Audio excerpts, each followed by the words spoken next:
Alors je voudrais commencer par m'adresser aux jeunes qui viennent de Notre-Dame des Missions. Bienvenue dans notre église, comme je l'ai déjà dit. Bravo aussi d'avoir fait ce choix, de se préparer à ce sacrement de confirmation. C'est un bel engagement. Le sacrement de la confirmation nous donne la force de Jésus pour être disciple, pour être chrétien et aussi pour être témoin. Alors aujourd'hui, dans cette parole de l'Évangile, nous entendons le début de ce qu'on appelle le ministère public de Jésus. Il quitte Nazareth, il va en Galilée, il se met à proclamer le royaume des cieux et Saint Matthieu nous dit, c'est comme si la parole du prophète Isaïe qui annonçait que la lumière viendrait dans les ténèbres se réalisait. Voilà, cette parole qui disait, le peuple qui habitait dans les ténèbres a vu une grande lumière.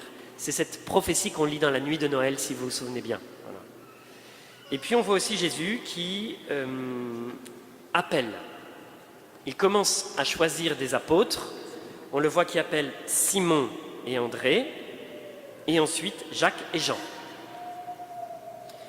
Et alors je vous proposais de méditer cette question de l'appel des premiers apôtres sous le regard de l'engagement. En fait, regarder comment Jésus appelle les disciples nous permet de comprendre l'importance de l'engagement. Alors c'est utile pour vous, les jeunes de Notre-Dame des Missions, qui vous préparez à vous engager dans le sacrement de la confirmation. C'est utile aussi pour chacun d'entre nous, parce que nous sommes tous appelés à nous engager à la suite du Christ. C'est aussi utile quand on veut aider des personnes à s'engager, que ce soit nos enfants, que ce soit nos collègues de travail, nos amis. Voilà. Alors je voulais vous proposer 5 points sur l'engagement comme 5 vérités. Voilà. Première chose, Jésus nous appelle à nous engager à sa suite. On le voit qui dit à André et à Simon, venez à ma suite. Il nous appelle. Sans appel, on pourrait dire il n'y a pas de réponse. Si Jésus ne nous appelait pas à sa suite, nous ne pourrions pas nous engager. Peut-être si vous avez demandé le sacrement de confirmation, c'est forcément que quelqu'un vous a appelé, vous a proposé, peut-être ce sont vos responsables d'école, peut-être c'est vos parents, peut-être c'est des amis. En tout cas, quelqu'un vous a fait cette proposition. Sinon, vous ne seriez pas au courant et vous ne seriez pas là aujourd'hui. Du coup, on a besoin d'être appelé. On a besoin de se laisser appeler par Jésus. Et puis, on peut aussi nous-mêmes être la voix de Jésus pour appeler les autres. Peut-être on se dit, mais moi, qui suis-je pour appeler quelqu'un à la suite de Jésus? En fait, il n'y a pas besoin d'être diplômé, il n'y a pas besoin d'être prêtre. Il y a juste besoin d'aimer Jésus pour être, on pourrait dire, la bouche de Jésus pour appeler d'autres à suivre Jésus. C'est vraiment une mission qu'il nous confie, d'appeler à sa suite, d'appeler à s'engager. Alors, comment faire? Il y a deux secrets. Être spécifique et montrer les fruits. Quand Jésus appelle, il dit « Venez à ma suite ». Vous voyez, c'est clair, c'est précis, c'est maintenant. Il dit « Voilà, vous avez un travail, laissez-le, laissez la barque, laissez votre père et venez à ma suite maintenant ». C'est comme ça que Jésus nous propose d'appeler, en étant clair, en étant précis, en étant spécifique. Voilà.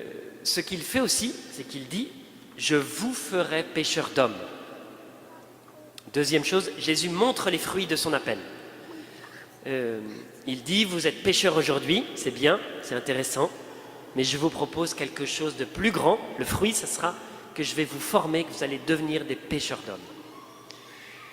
Et donc c'est parce qu'on voit les fruits qu'on peut s'engager. L'engagement, souvent on a peur, on a des résistances, on a des peurs, mais lorsqu'on montre les fruits, si vous vous engagez à faire ça, et bien alors vous pourrez avoir ce fruit-là. Ça nous aide à franchir le pas. Alors voilà, c'était le premier point, Jésus nous appelle à nous engager à sa suite. Deuxième chose, notre liberté est faite pour s'engager.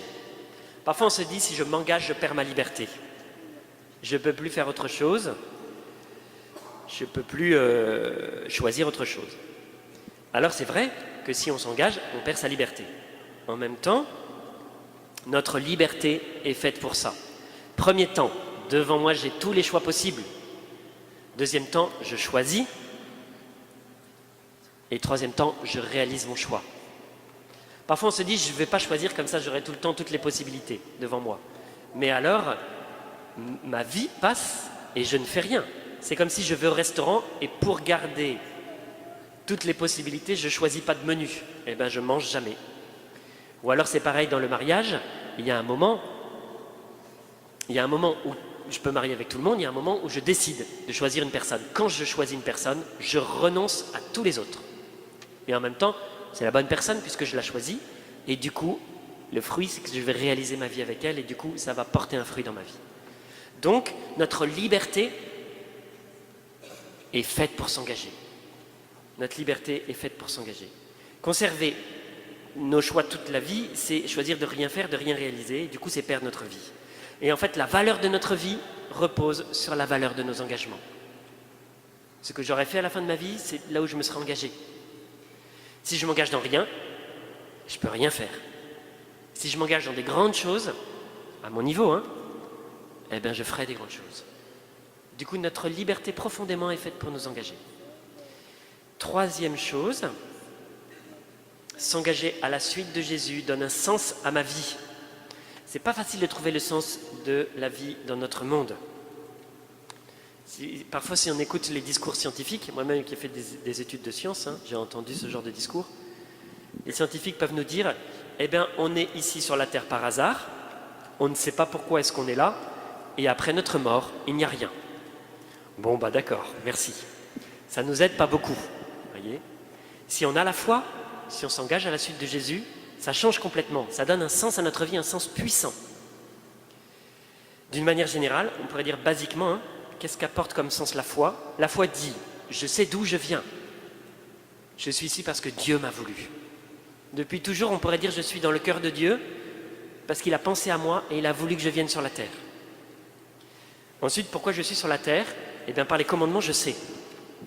En fait, je suis ici pour aimer Dieu, aimer mes frères, m'aimer moi-même aussi, c'est le grand commandement. Et ça réalise le cœur de ma vie, ça donne le sens de ma vie. Qu'est-ce qui se passera quand je vais mourir? Eh bien, la mort, ce n'est pas la fin de tout, c'est le passage vers la vie éternelle où Dieu m'attend. Du coup, ça donne, si vous voulez, une orientation très forte à notre vie. Ça ne répond pas complètement à la question précise, mais moi précisément, qu'est-ce que je dois faire sur la terre? Parce que ça, c'est propre à chacun. Chacun d'entre nous doit trouver notre vocation à partir de nos talents, à partir de l'appel de Dieu, à partir de ce qu'on a envie de faire. Et donc ça, c'est le chemin de la vie, au travers de nos études, mais au travers aussi de notre cheminement, de trouver précisément qu'est-ce qu'on a à faire dans notre vie. On peut se poser cette question à n'importe quel âge. Quand on est petit, quand on est grand, quand on est adulte, même quand on est âgé. Si on ne se l'est pas posé avant, on peut se dire, maintenant, avec le temps qui me reste, qu'est-ce que je dois faire? À quoi je vais consacrer le reste de ma vie? Voilà. Donc, troisièmement, s'engager à la suite de Jésus donne un sens à ma vie. Et dernier point, en fait, je n'en avais que 4. Je vous en ai 5, mais j'en avais que 4. Jésus nous appelle à de grands engagements, mais n'oblige personne. Jésus veut être le guide de notre vie, veut être notre roi, notre Seigneur. En fait, il dit, je veux être le premier dans votre cœur. Je veux passer avant tout. On pourrait se dire, ça fait beaucoup. Il veut que nous lui donnions toute notre vie. Il est un peu exigeant, si on peut dire. En fait, c'est notre joie de répondre à cet appel. C'est notre joie. Mais il nous laisse libres. Il n'oblige personne. On voit dans l'Évangile des gens qui sont appelés, des gens qui répondent. Comme André, Simon, comme Jacques et Jean. On voit aussi des gens qui sont appelés et qui ne répondent pas. Le Seigneur les laisse. C'est à nous de nous décider. Il y a une parole, il n'oblige personne. Mais, comme je le disais, de la taille de notre engagement, de l'ampleur de notre réponse, du don de notre vie, dépendra notre joie, notre bonheur et le sens que nous trouverons. Alors la question que je voulais vous laisser, pour terminer, à quoi Jésus m'appelle-t-il aujourd'hui?